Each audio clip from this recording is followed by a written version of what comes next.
Sebenarnya kan kita itu tidak butuh musuh untuk bersatu. Nah, itu saya mau tanya, apakah kita memang kunci persatuan butuh musuh bersama? Iya. Dalam konteks ini adalah COVID-19 gitu. Iya. Kunci diktator. Jadi aku pernah nonton Diktator Rules Book di Nat Geo, itu salah satunya menciptakan musuh Agar bersatu, Nah, itu gimana? musuh bersama. Jadi gini, pada dasarnya kan kita tidak butuh musuh untuk kemudian bersatu. Ya, Karena Tuhan telah memberikan kita cinta ya. yang itu mempersatukan kita semua. Oke. Tapi kenyataannya kita itu kayaknya butuh musuh bersama agar kita bersatu. Makanya kayaknya sejak awal Tuhan sudah mengerti itu. Ya. Makanya diciptakanlah hawa nafsu kalau dalam konteks Islam sebagai Oke. musuh bersama kita. Semua orang harus memerangi hawa nafsunya. Oke. Tapi kok kayaknya nggak cukup karena hawa nafsu itu di dalam diri kita sendiri. Ayo kita ciptakan musuh di luar diri kita. Diciptakanlah kemudian setan Ya. sebagai musuh bersama di luar diri kita. Ya. Setan di luar diri sih, tapi nggak nyata. Nah, kalau lo butuh yang nyata ya corona ini. Betul. Musuh bersama Betul, yang sepakat. nyata dan sebagai mempersatukan alasan buat kita bersatu dan ternyata efektif gitu. Iya. Dan mudah-mudahan setelah wabahnya nanti selesai, gue yakin pasti akan selesai, tapi memang memakan waktu. Mudah-mudahan setelah wabahnya selesai, kebersamaannya tidak selesai juga. Nah, itulah iya, itulah Itu yang menurut kita gua. khawatirkan. Jadi kalau dalam Islam yang terpenting dari suatu peristiwa itu adalah hikmah, yaitu pelajaran yang kita ambil dari itu. Karena kenapa? Peristiwa itu tidak abadi, tapi hikmah itu abadi. Betul. Bencana corona paling 1 bulan, 2 bulan, 3 bulan Iya, yang betul. akan menimpa kita. Iya. Setelah itu yang harus kita pegang dari hasil apa yang sudah kita keluarkan, investasi besar kita dalam hal ini adalah harus mendapatkan pelajaran besar yang kita pegang abadi. Dan salah satu pelajaran terbesarnya menurut gua adalah persatuan tadi. Bayangin sekarang berbagai orang dengan latar belakang agama apapun bersatu. Betul. Berbagai orang dalam latar belakang profesi, medis, Ilmu apapun.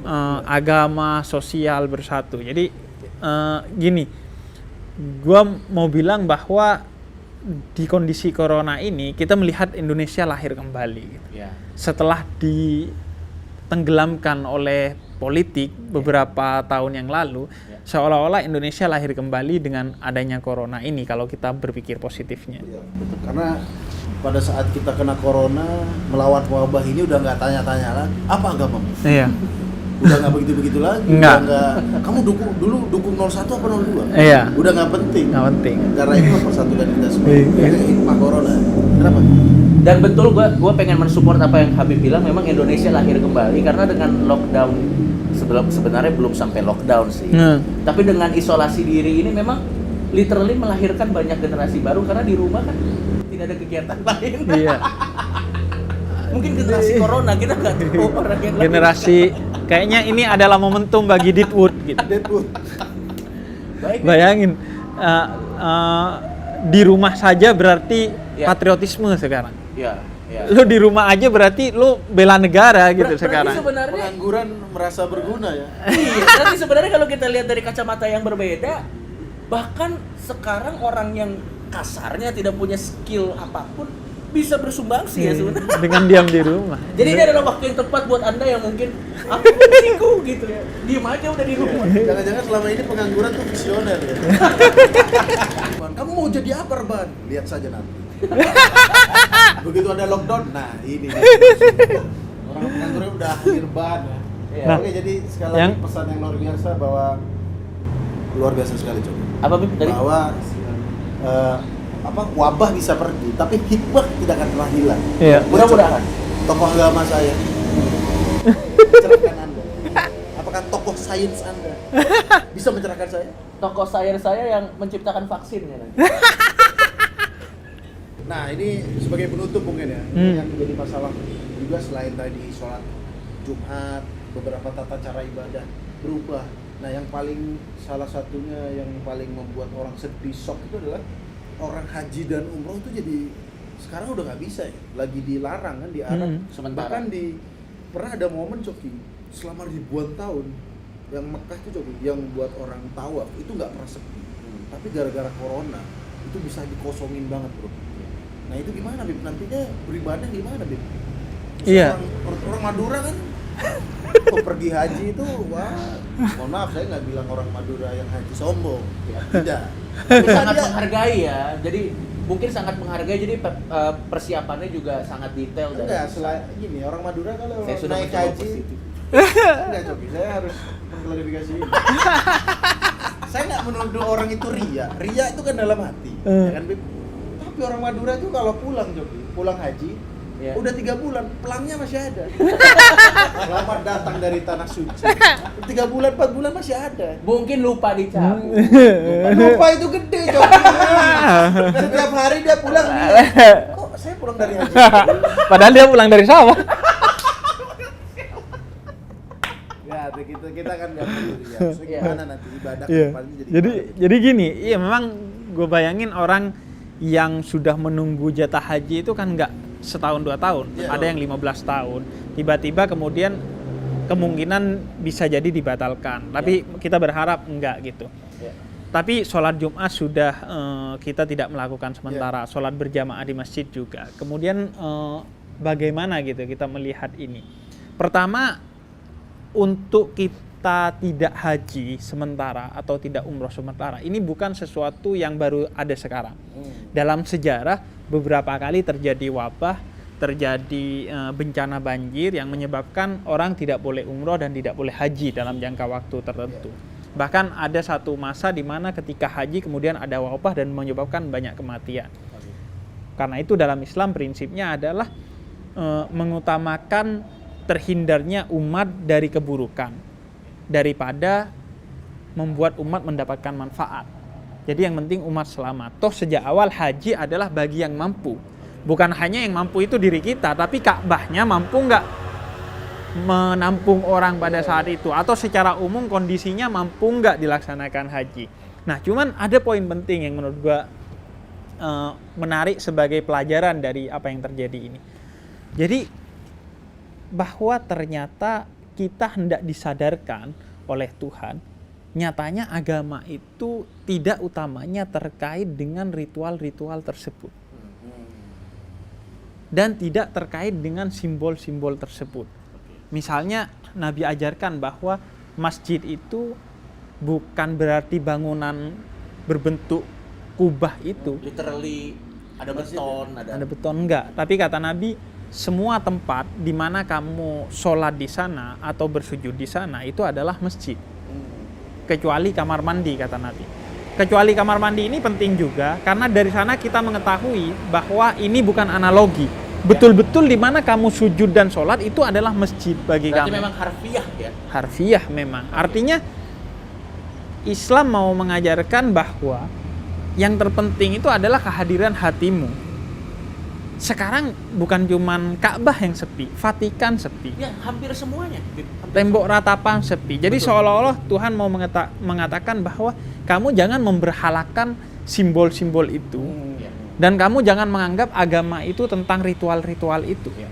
Ritual itu hanyalah salah satu syarat, tapi yang terpenting adalah ketundukan hatimu kepada Tuhan. Jadi dari sini kita dapat pelajaran sekaligus kritik kepada orang-orang yang berhaji, berangkat ke tanah suci tapi pulang nggak dapat pelajaran apa-apa, hatinya nggak membaik gitu. Sekarang diuji gitu. Intinya bukan itu loh haji. Haji mau Anda kesana 10 kali kalau nggak dapat pelajaran apa-apa percuma. Tapi ada beberapa kasus di mana orang berniat berhaji kemudian dia batal, tapi dia mendapatkan banyak pelajaran dari kebatalannya itu, maka kemudian dia mendapatkan kemuliaan di sisi Tuhan. Jadi poinnya bukan nggak cuma hajinya kesananya doang ya. Fisiknya Iya. ada di Ya, sana. karena memang benar kata Habib, mau 10 kali Anda kalau masih pelit sama tetangga, Iya. ya kan jarang sholat ke masjid, ya kan pinjem mobil nggak dikasih, itu kayak ya mungkin kurang ger lah. Iya, atau pulang haji nggak dapat apa-apa kecuali bawa gelar haji sama oleh-oleh sekoper, oleh-oleh Oleh-olehnya haji. pun beli di Tanah Abang kan. Iya, palsu juga. Bukan cuma gelarnya, oleh-olehnya juga Iya. palsu gitu. Jadi sekaligus tadi soal sholat berjamaah gitu. Jadi kalau Anda selama ini menganggap sholat berjamaah itu intinya adalah pada aspek datang ke Fisiknya masjid datang, bersama, ngumpul bersama, Tidak, bukan itu. Tapi intinya adalah di sana kita dididik untuk hidup bersolidaritas. Sehingga ketika keluar masjid, solidaritas itu tetap terjaga gitu. Jemaahnya itu enggak cuma di situ, tapi kebersamaan dalam berbagai aspek kehidupan. Iya. Lihat coba, tokoh agama Islam. Mana Anda? Einstein mana? Galileo mana? Lagi sibuk bikin vaksin. Terima kasih, Bib. Iya. Pertanyaan dari kita berdua mungkin sudah cukup mewakili beberapa orang yang mungkin resah mungkin dengan ya siapa sih yang nggak resah dengan keadaan seperti ini. Dan gue yakin, Bib, pasti teman-teman yang nonton masih ada beberapa pertanyaan yang mungkin pada saat ini gue dan Ternyata Muslim nggak terpikirkan. Iya. Misalnya, Bib, mereka ingin bertanya kepada Habib pertanyaan-pertanyaan. Lu menyediakan sebuah platform untuk itu nggak? Iya, jadi gue tuh memang merayakan 100.000 subscriber. Merayakan. Enggak, gue pengen bikin Q&A gitu. Oke. Q&A untuk orang-orang bertanya. Ya. Kemudian gue jawab gitu di YouTube. Ya. Mungkin itu sih nanti Oke. gue bikin. Tinggal tunggu aja, ikutin aja, di follow aja, di subscribe Instagram. Di subscribe dan kemungkinan di Instagram atau di Twitter atau di YouTube gue bikin Q&A. Karena gini, gue percaya bahwa yang benar-benar dibutuhkan sekarang itu bukan monolog, bukan gue menjelaskan apa yang gue ingin jelaskan, tapi apa yang ingin masyarakat tahu dan dengar gitu. Karena itu yang terkait dengan keresahan dia. Oke. Dan yang terakhir, sebelum nanti Habib akan tutup, gue pengen ngasih tahu bahwa sebenarnya kita sempat jalan satu program namanya Deep Talk, di mana, tapi itu program off air ya, Bib ya. Iya, Di off mana air. sebenarnya gue, Ternyata Muslim, Habib Jafar, dan ada satu lagi teman kita namanya Pendeta Yeri. Kita datang ke kota-kota dan kurang lebih melakukan apa yang sama yang kita lakukan di sini, tapi pertanyaannya lebih ke penonton, bukan cuma ke gue sama Ternyata Muslim. Karena wabah ini lagi dihentikan sebentar. Mudah-mudahan bulan Agustus bisa lanjut lagi, dan teman-teman mungkin yang tertarik untuk ada acara gini bisa kasih tahu kotanya di mana. Mungkin kalau banyak kita ke sana ya. Iya, dan itu sekaligus pembuktian saya. Teman-teman ingat pertama kali saya ngobrol sama Muslim dan Joki, saya katakan bahwa komedi bisa, bahkan bukan hanya boleh dalam Islam, tapi bisa jadi sunnah kalau dia dijadikan platform untuk berdakwah gitu.